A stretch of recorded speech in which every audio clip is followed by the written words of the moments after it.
এক সাকিবের ঝড়ে উড়ে গেল করাচি কিংস। হ্যাঁ দর্শক, বিস্তারিত জানতে ভিডিওটি না টেনে পুরোপুরি দেখার অনুরোধ রইল।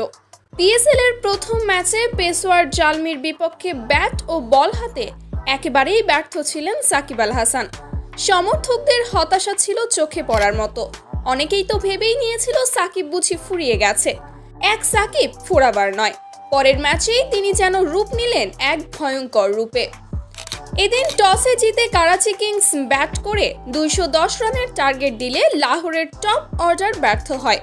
তখন প্রাণভমরা হয়ে ফেরেন সাকিব, আর করাচি কিংসের বিপক্ষে মাত্র 30 বলে 102 রান করে ক্রিকেট দুনিয়ায় রীতিমতো ঝড় তোলেন তিনি।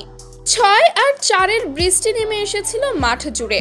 তার স্ট্রাইক রেট দাঁড়ায় 450, যা ক্রিকেট ইতিহাসে নজিরবিহীন। এই ইনিংসের মধ্য দিয়ে জয়ের দেখা পায় লাহোর, যার ফলে সাকিবের হাতে উঠে 3টি পুরস্কার। ক্রিকেট বিশ্ব আবারও প্রমাণ পেল, সাকিব যখন ফর্মে থাকেন তখন তিনি একজন নয়, পুরো একাই একটি দল। তো দর্শক, সাকিবের এমন অগ্নিঝরা পারফরমেন্স আপনাদের কাছে কেমন লাগলো তা অবশ্যই জানাবেন আমাদের কমেন্ট বক্সে।